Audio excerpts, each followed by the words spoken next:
Hi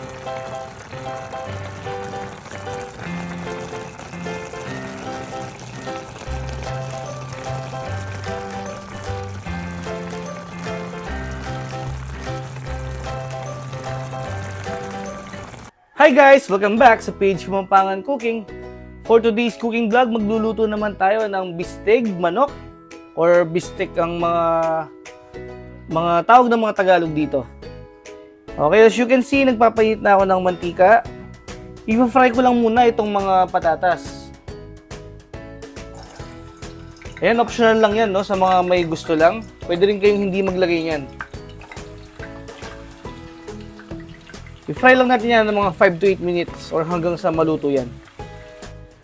Okay, after 8 minutes, ganyan na itsura ng ating patatas. Pwede na natin hangungin yan. Toasted na sila, guys. Lutong-luto na yan, no?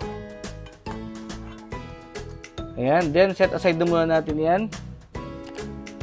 Next natin gagawin, i-fry muna natin yung leg quarter fillet natin. Bali, minarnid ko lang to guys ng Knorr seasoning at saka pepper at saka asin ng mga 30 minutes. Then, pwede na siyang i-fry. Fry lang din muna natin yan. 1 kilo nga pala to, no?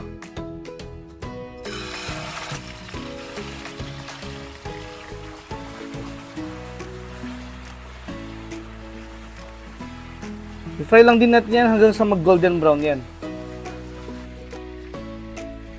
Ayan, pag ganyan na yung kulay ng ating chicken, pwede na rin natin hangungin yan.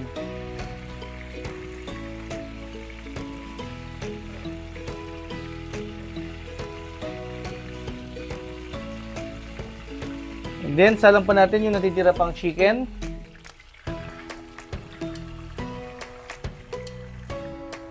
Ayan, at i-fry lang din ulit natin yan hanggang sa mag-golden brown yan. After few minutes, pag ganyan na ulit ang kulay ng ating leg quarter fillet, pwede na rin natin hangungin yan. Ayan guys, ang bango niya.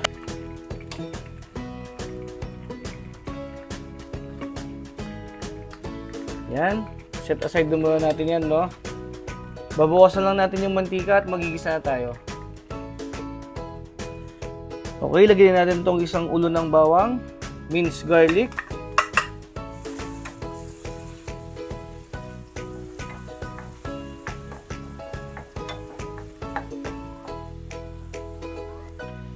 kapag medyo light brown na yung bawang, lagyan na rin natin itong sibuyas.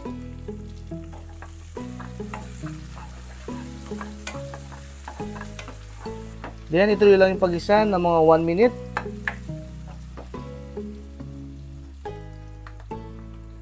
After 1 minute, lagyan naman natin yung mga finry nating chicken. Then, gisa lang natin yan ng mga 2 minutes.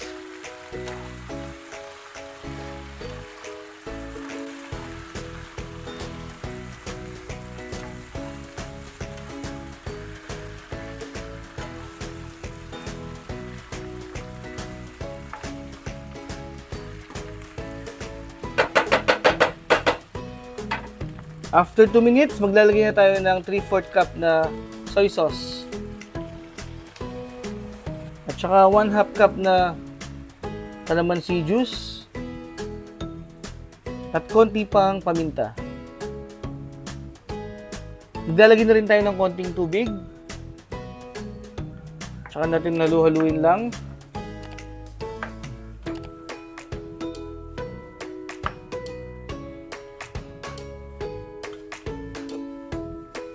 At saka natin takpan at ituloy pa natin yung pagluto ng mga 15 to 20 minutes sa medyo mahinang apoy lang. After 15 minutes, tikman naman natin para ma-adjust na natin yung lasa.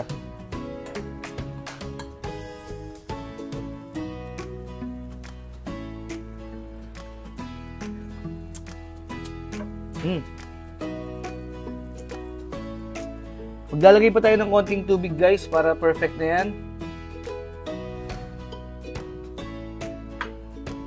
Then konting halo lang.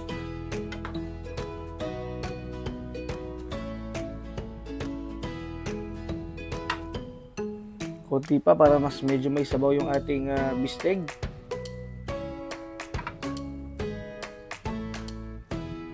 Then, lagyan na rin natin yung finry nating patatas kanina. Lubog lang muna natin.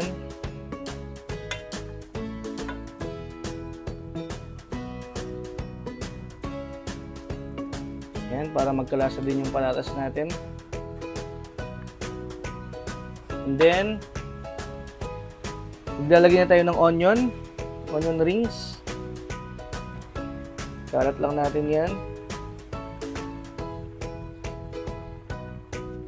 Yan.